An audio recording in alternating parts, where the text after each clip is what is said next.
Hello everyone, Assalamu alaikum, Namaste, Sat Shri Akal. Welcome back to your YouTube channel. This is me Saima Pirzada and you're watching Saima Pirzada Reaction channel. तो कैसे हैं आप लोग? आज हम देखने वाले हैं मथुरा के ऊपर वीडियो। और आपको पता है कि आजकल पहले बाबरी मस्जिद, फिर ज्ञानवापी और अब जो है मथुरा के ऊपर मतलब क्वेश्चंस उठ रहे हैं और उसको भी काफ़ी ज़्यादा हाईलाइट किया जा रहा है। इसके साथ साथ काफ़ी आजकल इंडिया में जो है बहुत सारे ऐसी मस्जिद हो गए और मंदिर हो गए और इसके अलावा ताजमहल हो गए, इसके ऊपर काफ़ी क्वेश्चन मार्क्स उठ रहे हैं हिस्ट्री को लेकर। तो भाई आज का वीडियो भी उसी से रिलेटेड होने वाला है। तो करते हैं वीडियो को स्टार्ट और देख लेते हैं कि क्या चल रहा है, क्या मामला एक्चुअली हैं। So let's start the video. Original video का लिंक आपको मिल जाएगा नीचे डिस्क्रिप्शन में, सो आप वहाँ से देख सकते हैं। तो फ्रेंड्स करते हैं वीडियो को स्टार्ट। वीडियो अच्छा लगे तो लाइक कर दीजिएगा, शेयर कीजिएगा एंड सब्सक्राइब नहीं किया तो सब्सक्राइब भी कर लीजिएगा। Let's start the video. सबसे पहले देखिए कि मथुरा का विवाद है क्या। मथुरा में कटरा केशव देव को भगवान श्री कृष्ण का जन्म स्थान माना जाता है। मंदिर परिसर से जुड़ी हुई शाही ईदगाह मस्जिद है जो 17वीं शताब्दी की है। हिंदू पक्ष का दावा है कि शाही ईदगाह मस्जिद मंदिर को तोड़कर बनाई गई थी, इसलिए वहां मस्जिद नहीं मंदिर होना चाहिए। यह विवाद का मूल भाव है। अब मथुरा का इतिहास क्या कहता है वो देखना चाहिए और मैं आपको बहुत पीछे ले जा रहा हूं, एकदम शुरू से शुरू कर रहा हूं। महमूद गजनवी मुस्लिम आक्रांता था। उसने साल 1017 में मथुरा पर हमला किया था और एक दिन नहीं, 2 दिन नहीं, 21 दिन तक मथुरा को लूटता रहा था। 21 डेज ऐसा लुटेरा गजनवी 21 दिन मथुरा को लूटा। इस दौर में ईरानी इतिहासकार हैं अल उतबी, उन्होंने अपनी किताब तारीख यामिनी में मथुरा हमले के बारे में जो लिखा वो आज आपको बताता हूं। शहर के दोनों छोरों पर हजारों घर थे। ये उस समय का इतिहासकार लिख रहा है कि मथुरा में उस वक्त शहर के दोनों छोरों पर हजारों घर थे जिनके मंदिर जुड़े हुए थे। बाकी मंदिरों की तुलना में शहर के बीच में एक विशालकाय मंदिर था जिसका वर्णन नहीं किया जा सकता, वो इतना जबरदस्त था। ये उस वक्त का इतिहासकार कह रहा है। सुल्तान ने इस पर लिखा कि अगर कोई इसके बराबर की इमारत बनाना चाहता है तो वो सैकड़ों हजारों दीनार खर्च करके भी नहीं बना सकता। इतना जबरदस्त मंदिर उस जमाने में बना हुआ था। और अगर इसे बनाने में सबसे अनुभवी और कुशल कारीगरों को भी लगा दिया जाए तब भी ऐसी इमारत 200 साल में नहीं बन सकती, है उस वक्त कहा गया। मूर्तियों में से 5 मूर्तियां लाल सोने से बनी थी और 15 फीट ऊंची थी। मूर्तियां हवा में बिना किसी आधार के थी। इनमें से एक मूर्ति के आंखों में 2 रूबी लगी हुई थी आंखों में। अगर कोई ऐसा बेचना चाहे तो उसे 50,000 दीनार तक मिल सकते हैं उस जमाने में। दूसरी मूर्ति में सफायर लगा हुआ था जो पानी से ज्यादा साफ था और क्रिस्टल से भी ज्यादा चमकदार था। ये इतनी बड़ी और वजनदार मूर्तियां थीं कि इन्हें बिना तोड़े इनका वजन नहीं मापा जा सकता था। सुल्तान ने आदेश दिया कि सभी मंदिरों को जला दिया जाए और उनकी जमीन समतल कर दी जाए। ये तारीख यामिनी में उस वक्त के इतिहासकार ने मथुरा के बारे में बताया और उस वक्त बनी भव्य मंदिर और उसकी मूर्तियों के बारे में बताया। 1017 में महमूद गजनवी ने जब मथुरा के मंदिर तोड़े, उसके 100 साल के बाद करीब 1150 में कृष्ण जन्म स्थान पर फिर मंदिर बनाया गया। मतलब वो तो आपने सुना ना, उसने कहा कि सब तोड़ दो, समतल कर दो, करके चला गया भाई। कृष्ण जन्म स्थान पर फिर मंदिर बना 1150, मतलब करीब करीब 100 साल बाद। लेकिन कुतुबुद्दीन ऐबक और फिरोज तुगलक के शासन में इसे फिर तोड़ दिया गया। लेकिन फिर मंदिर को बनाया गया जो सिकंदर लोदी के शासन के पहले तक बना रहा। मथुरा के मंदिर को सिकंदर लोदी के 1489 से 1517 के शासन के बीच फिर तोड़ा गया। जो मैं आपसे कह रहा था ना, ये 10 ज्ञानवापी हैं। मथुरा भी एक और ज्ञानवापी है। जैसे ज्ञानवापी में मंदिर तोड़े गए बनाए गए, तोड़े गए बनाए गए, वो मंदिर तोड़ते रहे लेकिन हिंदुओं का हौसला नहीं तोड़ पाए और बनती गई वहां मंदिरें। वैसे ही मथुरा में ये आते रहे बाहर से, तोड़ते रहे, लेकिन किसी तरीके से हिंदू जो है वो मिलकर मंदिर बना लेते थे। मुगल बादशाह जहांगीर के समय के एक इतिहासकार अब्दुल्ला ने अपनी किताब तारीख दाऊदी में क्या लिखा है सिकंदर लोदी के बारे में, वो आपको बताता हूं पढ़कर। सिकंदर लोदी के बारे में उस जमाने में तारीख दाऊदी में लिखा गया कि वो इतनी ईर्ष्या करने वाला मुसलमान था कि उसने बहुत सारे पूजा के स्थलों को बर्बाद किया और किसी के अवशेषों तक को नहीं छोड़ा। उसने मथुरा के मंदिरों को पूरी तरह से नष्ट कर दिया। उसने मुख्य मंदिरों को सराय में बदल दिया, मूर्तियों को कसाईयों को दे दिया कि लो तुम मांस बेचते हो ना, तो ये मूर्ति जो है वो वजन मापने के लिए मूर्ति का इस्तेमाल करना। इतनी उसको नफरत थी हिंदू धर्म और हिंदू धर्म की परंपरा से। मथुरा के सभी हिंदुओं पर प्रतिबंध लगा दिया गया उस जमाने में कि वो सिर और दाढ़ी नहीं मुड़वा सकते। लेकिन इस भयानक दौर के बावजूद मथुरा में भक्तों का आना जाना नहीं रुका। भक्तों के सहयोग से मंदिरों को फिर से पूजा पाठ करने के लिए फिर से स्थापित किया गया। मतलब जो काम चलाऊ मंदिर जो होता है वो उस तरीके से बनाया गया। भाई ऐसा शासन है, मूर्ति उठा के कह रहा है लोग कसाई को कि तुम इससे जो है मटन बेचोगे तो वजन कर लेना। उस आदमी के राज में आसान था, लेकिन फिर भी इन लोगों ने हिम्मत दिखाई। 16वीं सदी आते आते मथुरा में सिर्फ कृष्ण जन्म स्थान पर ही मंदिर बचा था। केशव देव मंदिर फिर एक बार जहांगीर के काल 1605 से 1627 के बीच बुंदेला शासक बीर सिंह देव ने 33 लाख रुपए खर्च करके बनवाया था। उस जमाने का 33 लाख रुपया वो तोड़ते थे और बनाने वाले जी तोड़ मेहनत से बनाते थे। उस वक्त सोने की कीमत क्या थी आपको पता है? उस वक्त सोने की कीमत थी 10 रुपए प्रति तोला। मतलब 10 ग्राम सोना जो है वो 10 रुपए का था। आज की कीमत क्या है? एक तोले कीमत सोने की 53,000 रुपया, उस वक्त 10 रुपया का था। कहते इतना गौरवशाली मंदिर बना कि किताबों में से वंडर ऑफ एज भी कहा गया। मतलब उस जमाने का आश्चर्य जो है वो ऐसा था कि वो आश्चर्य के तौर पर था। और वो मंदिर मथुरा में ऐसा बना कि कहते हैं कि आगरा से देखो तो मंदिर का शिखर नजर आता था। ऐसा भव्य मंदिर उस जमाने में बना है। लेकिन फिर औरंगजेब का समय आया। औरंगजेब ने 1665 में पहली बार होली दिवाली मनाने पर रोक लगा दी। वही औरंगजेब, वही मुगल काल जिसको हमारे यहां मुगलों ने ऐसा कर दिया, मुगलों ने ऐसा कर दिया, उसी औरंगजेब ने काशी में मंदिर तोड़े थे। उसी की ये जो समस्या है ना औरंगजेब की ही दी हुई है, जो ज्ञानवापी मस्जिद और मंदिर का विवाद चल रहा है उसमें उसका योगदान है। उसी ने मथुरा में भी किया।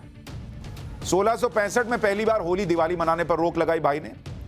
औरंगजेब ने यमुना के घाटों पर हिंदुओं के अंतिम संस्कार पर रोक लगा दी। मैंने आपको कहा था ना, ये चैप्टर अगर आप सुनेंगे तो आपका दिल रोएगा कि क्या क्या उस वक्त लोगों ने झेला है। अंतिम संस्कार पर रोक लगा दी इस आदमी ने। 1666 में औरंगजेब ने केशव मंदिर से पत्थरों की रेलिंग हटाने का फरमान दे दिया। 1669 में औरंगजेब ने सभी मंदिरों और पाठशालाओं को तोड़ने का फरमान दिया। 1670 में औरंगजेब ने मथुरा के मंदिर को तोड़ने का खास तौर पर फरमान दिया, यह भी कहा जाता है। औरंगजेब ने मथुरा के मंदिरों की तबाही के बाद क्या किया वो साकी मुस्तैद खान की मासिरे आलमगिरी में लिखा हुआ है। और उस मासिरे आलमगिरी में क्या लिखा है? मथुरा की सभी छोटी बड़ी मूर्तियों जिनमें कीमती हीरे जवाहरात लगे थे उन्हें आगरा भिजवा दिया औरंगजेब ने, और बेगम साहिब की मस्जिद की सीढ़ियों के नीचे दफन करवा दिया। गाड़ दो वहां इन मूर्तियों को। और फिर उसने ऑर्डर दिया कि मथुरा का नाम बदलकर इस्लामाबाद कर दिया जाए। मैं अभी आपको कह रहा था ना कि मथुरा का नाम कभी इस्लामाबाद भी पड़ा हो, आपने सुना नहीं होगा, लेकिन मासिरे आलमगिरी में लिखा है कि औरंगजेब ने कहा कि मथुरा का नाम बदल दो और इसका नाम इस्लामाबाद कर दो। यह हुआ उस दौर में। कृष्ण की मथुरा को इस्लामाबाद बनाया गया। इसके बाद मथुरा में मंदिर की लोकेशन पर ईदगाह बनाई गई, जिसके बारे में मथुरा कई बार आए अलेक्जेंडर कनिंगम नाम के ब्रिटिश आर्मी इंजीनियर ने 1862 के दौरान लिखा। उसने लिखा कि इसमें कोई संदेह नहीं कि इस जगह पर भगवान कृष्ण का विशाल मंदिर था, जो कई बार ध्वस्त किया गया और कई बार बनाया गया। जिन पत्थरों का प्रयोग मस्जिद के किनारों को बनाने के लिए किया गया था उससे पता चलता है कि यहां मंदिर 1663 में खड़ा था। यह वो लिख रहा है अलेक्जेंडर कनिंगम। मस्जिद के अंदर इस्तेमाल किए गए पत्थरों पर हिंदू कलाकृतियां थीं जो कि नागरी लिपि में लिखी गई थी, यह भी वो लिखता है। इसके बाद आया अंग्रेजों का राज। अंग्रेजों के शासन में मथुरा का विवाद एक कानूनी विवाद बन गया। 1815 में ईस्ट इंडिया कंपनी ने कटरा केशव देव की जमीन की बोली लगाई। वही कटरा केशव देव जहां भगवान श्री कृष्ण का जन्म स्थान माना जाता है, उस जमीन की बोली लगाई। भाई अंग्रेज थे, वो तो यहां लूटने आए थे, वो मुस्लिम आक्रांताओं से अलग थोड़े ही थे, उनको भी यहां लूटना ही था। उनको हिंदू से ना मतलब, ना मुसलमान से, ना सिख से, ना ईसाई से। उन्होंने जमीन की बोली लगवाई। इसे बनारस के राजा पटनी मल ने खरीद लिया, लेकिन वो मंदिर का निर्माण नहीं करवा पाए क्योंकि मुसलमानों से कानूनी लड़ाई लड़ते रह गए। फिर आया 1944 का साल। पंडित मदन मोहन मालवीय ने कृष्ण जन्मस्थान की स्थिति पर दुख जताया और इस जमीन के अधिग्रहण के लिए योजना बनाई। इसके बाद जुगल किशोर बिड़ला ने ट्रस्ट बनाया, जिसे इस जमीन का मालिकाना हक ट्रांसफर किया गया और उसके बाद 1965 में कृष्ण जन्मस्थान पर मंदिर बनकर तैयार हुआ। मथुरा विवाद का कानूनी पक्ष यह भी है कि यह विवाद 13.37 एकड़ जमीन के मालिकाना हक की लड़ाई है, जिसमें करीब करीब 11 एकड़ या कहिए 10.9 एकड़ जमीन श्री कृष्ण जन्मस्थान के पास है और 2.5 एकड़ जमीन शाही ईदगाह के पास है। अंग्रेजों के शासन में 13.37 एकड़ की जमीन की नीलामी में इसे बनारस के राजा पटनीमल ने खरीद लिया और जैसा मैंने अभी बताया कि 44 में जुगल किशोर बिड़ला ने पटनीमल के वंशजों से यह जमीन खरीदी। 1951 में श्री कृष्ण जन्मभूमि ट्रस्ट बनाया गया और तय किया गया कि मथुरा में भव्य मंदिर का दोबारा निर्माण किया जाएगा और ट्रस्ट उसका प्रबंधन करेगा। लेकिन इसी बीच 1958 में श्री कृष्ण जन्मस्थान सेवा संघ नाम की संस्था का गठन हुआ, जिसको जमीन का कानूनी अधिकार नहीं था, लेकिन इसने ट्रस्ट के लिए भूमिका निभानी शुरू कर दी। इस संस्था ने 1964 में पूरी जमीन के मालिकाना हक के लिए केस दाखिल कर दिया, लेकिन इसी बीच 1968 में मुस्लिम पक्ष के साथ समझौता भी कर लिया। 1968 के समझौते में मुस्लिम पक्ष ने मंदिर के लिए अपने कब्जे की कुछ जमीन छोड़ी और मुस्लिम पक्ष को बदले में पास की जमीन दी गई, लेकिन 1968 के समझौते पर सवाल खड़े किए जा रहे हैं। इस केस में कहा गया है कि कटरा केशव देव की पूरी संपत्ति ट्रस्ट की है और श्री कृष्ण जन्मस्थान सेवा संस्थान को इसका मालिकाना हक नहीं दिया जा सकता। इसलिए 1968 का समझौता अवैध है कि आप थोड़ी सी जमीन छोड़ दें और कहें कि काम हो गया। हिंदू पक्ष की याचिका में कहा गया कि भगवान कृष्ण का जन्मस्थान कंस का कारागार था और कंस का कारागार ईदगाह के नीचे है।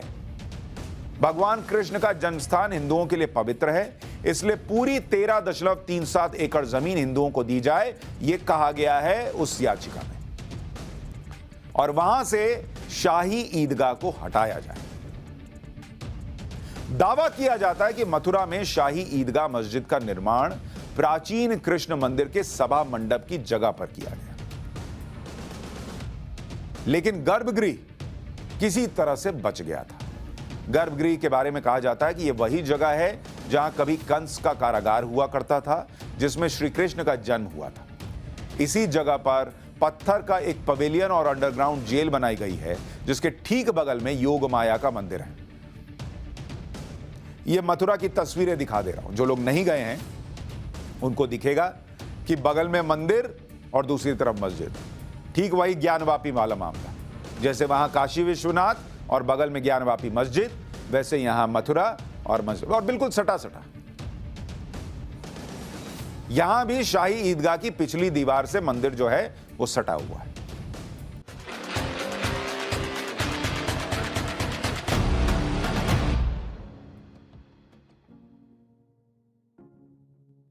सो यस फ्रेंड्स, ये हमारा आज का वीडियो जो कि बहुत ज़्यादा ज़बरदस्त, और इस वीडियो में आपको पता चल गया होगा कि भाई मथुरा में जो है वो भी इसी से ही रिलेटेड, और ये बात सही कह रहे हैं कि मस्जिद के साथ में ही जो है ना वो मंदिर बना हुआ है, और मंदिर के साथ हम मस्जिद को कह सकते हैं कि वो बनाया गया, मतलब दीवार बिल्कुल सिमिलर एहसास आता है। इससे यही मतलब देखने में तो लग रहा है कि कहीं ना कहीं कहानी में कोई ना कोई तो ट्विस्ट है।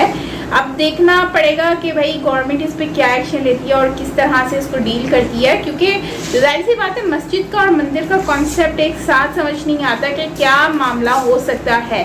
बाकी देखेंगे आने वाले वक्त में। बाकी ये है कि ताजमहल के ऊपर भी क्वेश्चन मार्क्स उठ रहे हैं कि ताजमहल में भी हो सकता है कोई चीज़ ऐसी गड़बड़ चल रही है कि मतलब कि वहाँ पर भी मतलब कि उसके डोर्स वगैरह ओपन करवा के देखा जाए कि अंदर क्या है क्या नहीं है, ताकि लोगों को पता चले कि एक्चुअली हिस्ट्री से इसका कोई ताल्लुक है भी कि नहीं है और किस हद तक सच्चाई है। और बाकी ज्ञानवापी की अगर हम बात करते हैं तो वहाँ पर तो जब गवर्नमेंट ने एक्शन लिया और पता चला सर्च के बाद कि भाई वहाँ पर तो ये सारी चीज़ें चल रही हैं, मतलब कि वहाँ पर शिवलिंग मिला है और भी बहुत कुछ, तो इसकी वजह से जो है मज़ीद जो है इंक्वायरी होना स्टार्ट हो गई है। क्योंकि जाहिर सी बात है गवर्नमेंट, इंडियन गवर्नमेंट इस चीज़ को बहुत ज़्यादा हाईलाइट करती है और देखती है कि किस तरह से मामलों को जो है वो सॉर्ट आउट करना है, मतलब कि लीगल तरीके से, और जिससे जो है वो कोई हर्ट भी ना हो और सारे मामला जो हैं वो सही हों। सो खैर ओवरऑल अच्छा वीडियो था, बहुत ज़्यादा इंफॉर्मेटिव था और काफ़ी अच्छा लगा। सो आई होप कि आपको भी अच्छा लगा होगा। और बस यही है कि देखो मथुरा में मुग़लों ने बहुत ज़्यादा जुल्म किया। मथुरा क्या पूरा भारत में ही मुग़ल हो गए, औरंगज़ेब हो गया और भी बहुत सारे सुल्तान वगैरह, उन लोगों ने आके अपने हुक्मरानी की और वहाँ पर आकर उन लोगों ने कितना जुल्म किया लोगों के ऊपर। मतलब उन लोगों ने अपनी हुकूमत में उन्होंने जो है वो इतना, कहते हैं कि उसमें इतना गोल्ड था उस टेम्पल में कि इतनी दूर से भी नज़र आया करता था लोगों को। तो उसके बाद उन्होंने इस टेम्पल को तोड़कर इतने अच्छे अच्छे और यूनिक टाइप के टेम्पल हुआ करते थे उस टाइम पर, लेकिन इन्होंने क्या किया, इन टेम्पल को तोड़कर इन्होंने मस्जिदें यहाँ बनवाई और वो मस्जिदें बनवाकर और मंदिरों को जो है वो ख़त्म कर दिया गया।